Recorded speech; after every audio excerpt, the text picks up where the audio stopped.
Penyerapannya yang mana?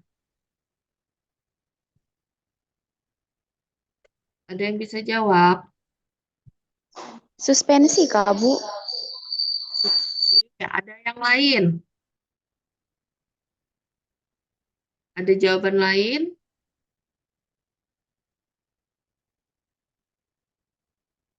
Coba diingat-ingat. Tadi saya bilang, kalau bentuk obat itu yang awalnya dia itu kompak ya, solid dari bentuk tablet. Misalnya dia akan dipecah menjadi granul-granul kecil ya, partikel kecil, baru kemudian dia pelan-pelan akan melarut ya, melarut, baru siap untuk diabsorpsi. Nah, kalau tahap ini yang mana yang paling cepat diabsorpsi bentuknya? Kalian udah tahu kan larutan itu seperti apa? Serbuk itu kan biasa kayak puyer, kan itu serbuk.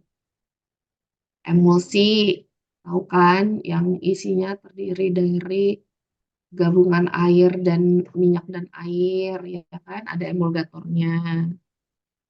Ya, suspensi, itu kan yang harus dikocok. Ingat nggak? Yang mana nih yang duluan? Larutan, Bu. Oke, ada yang jawab larutan. Kayak gini ya. Jadi kalau misalnya kita lihat dari bentuk sediaannya, larutan ini kan artinya aja larut. Berarti betul-betul antara, ingat ya, dulu pernah saya bahas di kimia dasar ya, larutan itu kan tidak dapat dibedakan lagi antara partikel yang terlarut, zat terlarut, dan pelarutnya. Ya, otomatis dia memang udah larut. Jadi bisa langsung diabsorpsi, makanya dia lebih cepat. Jadi ini tergantung juga dengan ukuran partikelnya ya. Ukuran partikel larutan biasanya memang lebih kecil. Baru nanti urutan berikutnya adalah suspensi ya. Selanjutnya adalah emulsi, baru masuk ke serbuk ya, serbuk, kapsul, baru tablet. Itu adalah urutan kecepatan absorpsi obat ya.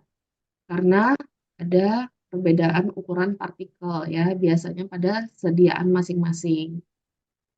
Oke. Nah, untuk sifat fisika kimia obat, ini ada contoh-contohnya ya.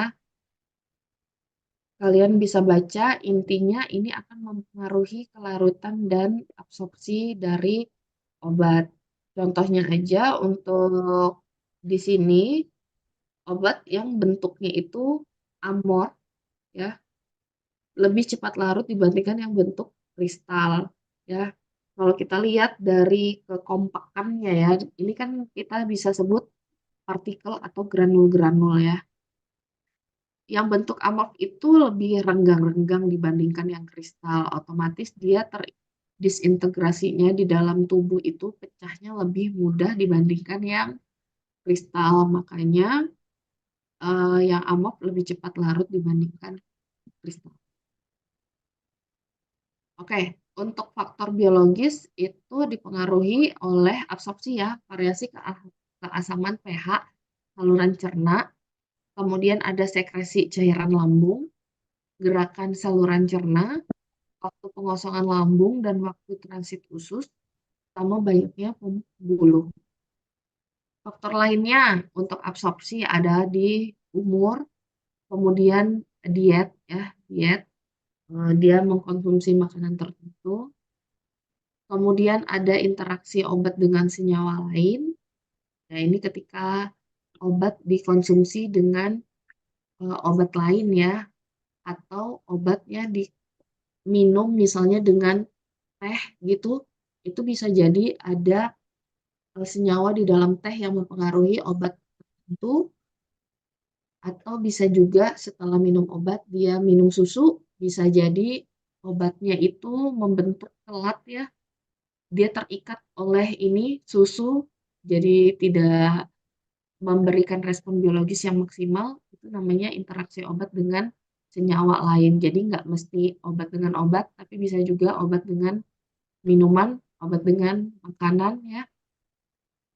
Kemudian atau ada juga penyakit tertentu yang akan menyebabkan proses absorpsi itu berbeda-beda di tiap tubuh manusia. Ya, kemudian untuk faktor utama absorpsi obat dalam saluran cerna yang sangat mempengaruhi pastinya adalah ukuran molekul obat. Semakin kecil ukuran molekulnya, semakin cepat dia melarut ya. Kemudian kelarutan obat dalam lemak atau air dan derajat ionisasi. Oke, kalau untuk eh, kelarutan, tadi saya bilang obat untuk dapat menembus membran itu dia memang didesain untuk dapat larut lemak dulu, baru nanti di metabolisme agar dapat diekskresi, dia diubah dari yang larut lemak menjadi larut air. Kalau ukuran molekul obat ini dia semakin kecil ukuran molekul obatnya semakin dia mudah ya untuk diabsorpsi. Dan untuk derajat ionisasi ini hanya obat dalam bentuk tak terion yang akan menembus membran ya. Jadi obatnya harus bentuknya tak terion. Kalau nggak dapat nembus membran. Kalau nggak nembus membran nggak bisa diabsorpsi ya. Nah, untuk absorpsi kan pH lambung itu adalah 2 ya. Untuk pH usus adalah 6, lebih ke ini ya, ke basa. Kalau usus lambung ini asam. Untuk obat-obat yang bersifat asam lemah, lebih banyak bentuk tak terionnya di dalam lambung ya. Jadi kalau misalnya bentuknya tak terionnya itu banyak di dalam lambung, otomatis absorpsinya itu akan terjadi di lambung karena yang dapat menembus membran ini tadi adalah yang tak terion ya, dan dia tak terion di dalam lambung. Jadi absorpsinya di lambung, di usus sebagian kecil di usus ya.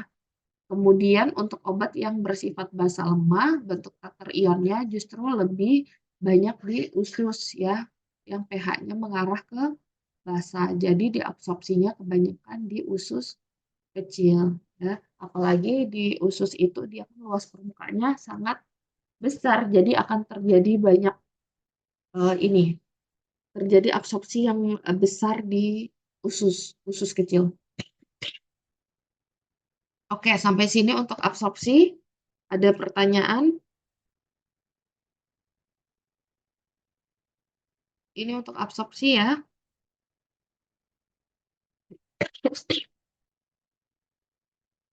Ayo langsung aja dijawab. Absorpsi ada pertanyaan nggak? Tidak Tidak. ada, Ibu. Oke, masih bisa ngikutin ya. Selanjutnya masuk distribusi obat. Ya, distribusi obat. Faktor yang mempengaruhi ya kurang lebih sama asma ya, karena dia kan memang proses berkelanjutan ya. Sifat fisika obat, sifat membran biologis, kecepatan distribusi aliran darah pada jaringan dan otot, kemudian ikatan obat dengan sisi kehilangan tadi ya, ada yang di depo jaringan, ada yang di protein plasma ya, ada yang di metabolisme. Kemudian adanya pengangkutan aktif dari beberapa obat dan massa atau volume jaringan. Oke, untuk struktur membran biologis. Oke, ini flashback aja. Jadi sebagai membran biologis ini ya, fungsinya sebagai penghalang dengan sifat permeabilitas yang baik. Artinya dia hanya pori-porinya punya ukuran tertentu dan hanya senyawa-senyawa ya dengan ukuran partikel yang cocok yang bisa menembus membran ya. Makanya dia dibilang sebagai penghalang. Kemudian sebagai tempat untuk reaksi biotransformasi energi. Komponennya adalah lapisan lipid, protein ya, dan mukopolisakarida. Oke. Untuk obat terdistribusi ya, menembus membran itu, ini obat menembus membran caranya adalah namanya difusi obat. Difusi ini ada yang bersifat pasif, ada yang difusi aktif. Jadi kalau difusi pasif ini obat melewati membran melalui pori ya. Kemudian ada dengan cara obatnya melarut dalam lemak penyusun membran. Ada juga dengan bantuan ya atau dikatakan fasilitas. Ini untuk yang pasif. Sedangkan untuk difusi aktif, ini ada yang namanya transport aktif, ada namanya pinositosis. Oke, kita bahas secara singkat ya. Untuk difusi pasif, intinya ini adalah membran sel ya. Komponen membran sel, ini adalah lipid bilayer di bagian sini, hidrofilik, di sini hidrofobik. Di sini adalah ekstraseluler, ya, cairan ekstraseluler ini berarti di dalam sel bagian sini ya. Nah, kemudian untuk partikel-partikel yang larut lemak, dia dapat menembus membran sel ya dengan mudah karena memang dia dapat menembus bagian lipid di sini ya. Untuk yang tidak larut lemak ya, ukurannya lebih kecil dari ukurannya lebih kecil tapi tidak larut lemak ya, ukuran partikelnya, dia dapat melewati kanal protein. Dia nggak bisa langsung menembus lipid bilayer, tapi membutuhkan kanal. Ya, kemudian untuk transport protein di sini, ini dia ukuran partikelnya jauh lebih besar dan tidak larut lemak ya, tidak larut lemak, partikel-partikel yang tidak larut lemak. Kemudian pergerakannya dari konsentrasi tinggi ke rendah ya. Ini membutuhkan fasilitas ya transport protein. Oke, kita lihat satu-satu untuk difusi pasif melalui pori. Jadi membran sel itu punya pori-pori diameternya 4 Armstrong ya. Oke, kemudian dapat dilalui secara difusi oleh molekul hidrofil yang dia jadi kan kalau yang di sini, kalau yang larut lemak, dia gampang ya menembus si membran sel ini secara difusi pasif. Tapi kalau misalnya dia molekulnya hidrofil atau yang suka air, ya, dia bisa menembus secara pasif untuk menembus membran sel, tapi intinya adalah diameternya harus di bawah 4 ya. Memang kecil gitu ya, lebih kecil dari pori si membran sel dan berat molekulnya harus kurang dari 150 Dalton gitu. Kalau enggak dia nggak bisa melalui difusi pasif secara pori ya. Gitu. Ini kan oke, difusi pasif dengan melarut dalam lemak. Jadi kelarutan senyawa organik menurut Overton ya, tahun 1901. Kelarutan senyawa organik dalam lemak berhubungan dengan mudah atau tidaknya penembusan membran. Tadi saya bilang, senyawa lipofil atau yang nonpolar itu dia bersifat mudah larut dalam lemak. Ya, dia punya namanya harga koefisien partisi, simbolnya adalah P, itu besar nilainya, harga koefisien partisinya. Semakin besar nilainya, berarti dia semakin larut lemak. Oke, kalian garis bawah ya. Semakin besar harga koefisien partisinya, maka dia semakin larut lemak. Sehingga dia semakin mudah menembus membran sel secara difusi. Itu yang perlu kalian highlight ya. Koefisien partisi semakin besar, semakin larut lemak. Nah, ini adalah P, ini artinya harga koefisien partisi, dan ini adalah persen obat yang dapat diabsorpsi. Jadi di sini kita bisa lihat, ini adalah contoh obat-obatan ya. Berbital, fenobarbital, heksetal. Oke. Ini dia harga koefisien partisinya, kalau barbital hampir 1, fenobarbital sekitar 2, ya. Heksatal nih 100, Jadi semakin besar koefisien partisinya, semakin dia larut lemak, semakin dia mudah menembus membran, semakin besar juga persentase obat yang diabsorpsi. Oke, sampai sini paham? Masih bisa mengikuti sampai sini? Bisa, Bu. Aman ya? Oke, lanjut. Ini adalah difusi pasif dengan fasilitas. Tadi saya bilang artinya butuh bantuan ya. Beberapa obat ini dengan diameternya lebih dari 4 Armstrong ya. Nggak bisa dia melalui pori-pori ya.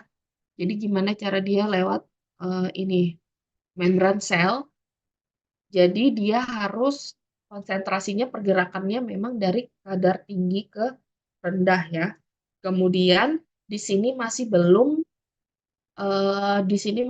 membutuhkan energi. Untuk difusi pasif belum membutuhkan energi. Kemudian kecepatan penetrasinya 10-10.000 kali lebih besar daripada kelarutan di dalam metode difusi dengan kelarutan dalam lemak ya. Ini dengan fasilitas lewat kanal transport protein. Ini ya tadi ya. Dia lewat kanal transport protein. Jadi dia butuh lewat sini fasilitasnya ya, nggak bisa langsung menembus membran lewat pori-pori atau melarut dalam lemak. Oke. Pembawanya, dia perlu pembawa ya. Dia untuk menembus ini, melewati transport protein, dia perlu pembawa. Pembawanya apa? Ini dia dapat membentuk kompleks yang mudah larut dalam lemak ya, dengan suatu enzim atau ion ya. Jadi ini ceritanya pembawanya nih. Ya, dapat berupa enzim atau ion. Ini bentuknya artinya dia senyawa dengan pembawanya harus cocok ya. Jadi obat dibantu oleh misalnya enzim, dia akan membentuk kompleks ya. Nanti dia dapat menembus membran sel dengan berikatan. Setelah masuk dibawa oleh enzim dibantu gitu ya, menembus membran lemak, baru nanti melewati membran sel berikutnya dan dilepaskanlah si obat tersebut dari enzim gitu. Cara dia melewatinya seperti itu. Jadi dia membentuk kompleks dulu ya dengan pembawanya. Dapat berupa enzim atau ion. Difusi berjalan cepat apabila ada si katalis enzim dan ukuran kompleksnya ini ukuran ikatan antara enzim dan obatnya itu kecil. Contohnya ada penetrasi glukosa, asam amino, gliserin, dan urea ya ke membran sel darah. Oke, ini adalah difusi pasif dengan fasilitas ya. Kemudian ini yang udah membutuhkan energi masuk ke difusi aktif. ATP ini maksudnya energi ya. Jadi mirip dengan difusi pasif fasilitas ya, berdasarkan teori pembawa membran ya, ada pembawanya. Perbedaannya pengangkutan obat dapat dari kadar rendah ke tinggi. Tadi kalau yang pasif harus dari konsentrasi tinggi ke rendah sampai dia mencapai kesetimbangan. Kalau difusi aktif, ini pengangkutan obatnya bisa dari tinggi ke rendah, bisa dari rendah ke tinggi.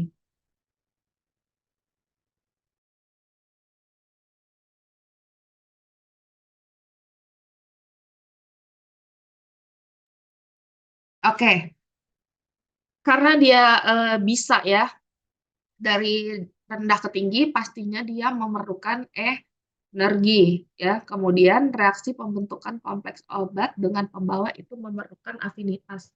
Artinya harus ada ikatan ya antara kompleks obat dengan pembawa, ikatan yang stabil gitu afinitas ini. Contohnya sekresi H+ dari lambung pelepasan natrium dari sel saraf dan otot, ya. Transport aktif kalium dan natrium dari sel darah merah. Transport aktif obat, contohnya penicillin ke tubulus renalis.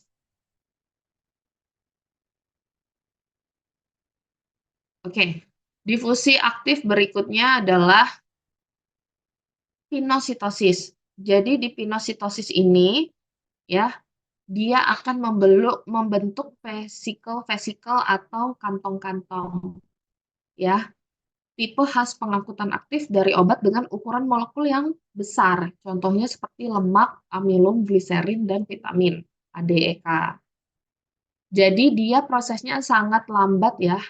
Dengan membentuk vehikel-vehikel ini baru nanti akan dilepaskanlah si obat-obat ini, itu lambat. Jadi memang kadang proses ini itu anu, kurang kurang gitu ya untuk diperhatikan sebagai proses penembusan obat ke membran sel, lebih ke difusi pasif dan difusi aktif, transport aktif gitu. Oke. Nah, kemudian ada interaksi obat dengan biopolimer. Oke, ini kalian bisa baca ya. Intinya adalah si obat ini dia tadi dapat berikatan dengan jaringan atau biopolimer. Contohnya ini ada di sini saya gambarkan ya. Contoh-contoh biopolimer yaitu seperti apa. Oke. Kemudian untuk interaksinya sendiri ada yang khas, ada yang tidak khas. Kalau khas ini artinya dia harus spesifik ya. Antara ini sudah kita bahas ya, substrat dan enzim harus berikatan pada sisi aktifnya, harus sesuai ya, kunci dan gembok. Itu interaksi khas contohnya obat dengan enzim biotransformasi atau obat dengan reseptor, ya. Kemudian kalau interaksi yang tidak khas ada obat dengan protein, tadi bisa obat berikatan dengan protein plasma. Kemudian ada obat yang berikatan dengan jaringan, ya. Ada depo tadi ya, depo penyimpanan. Kemudian ada obat dengan asam nukleat, obat dengan jaringan lemak, dan pengaruh lainnya. Oke. Ini interaksi tidak khas, ini penjelasannya ya. Hasilnya tidak memberikan efek yang berlangsung lama dan tidak menyebabkan perubahan struktur molekul obat. Bersifatnya reversible, artinya obatnya bisa dilepaskan gitu ya. Ketika kadar obat di dalam darah tadi menurun, kemudian obatnya dilepaskan. Ikatannya, ya, interaksi ikatannya, obat dengan ini tadi protein, jaringan, asam nukleat, ini lemah ya, relatif lemah. Oke, dan tidak menghasilkan respon biologis. Ini untuk interaksi obat dengan protein, oke lah nanti kalian baca ya, ini bisa sifatnya reversible. Oke, ini sudah saya jelaskan sih di awal tadi. Intinya kalau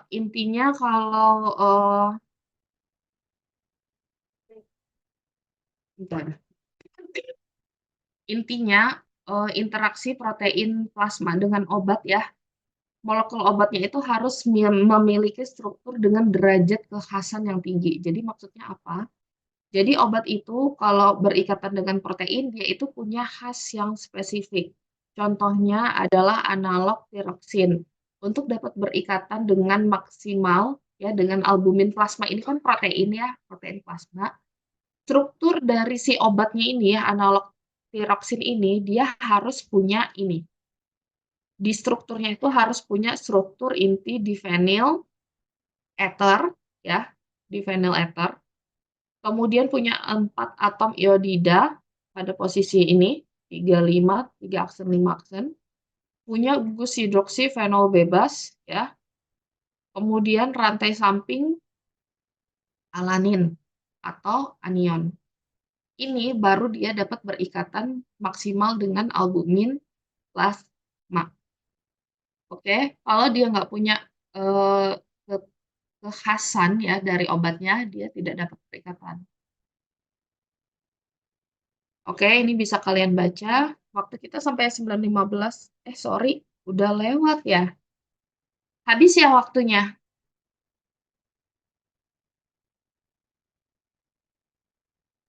Iya, Bu, Halo. udah lewat, Bu. Oke, kalian habis nih ada lanjut ini ya, materi ya, mata kuliah. Iya, Bu, ada, Bu. Ada Ibu.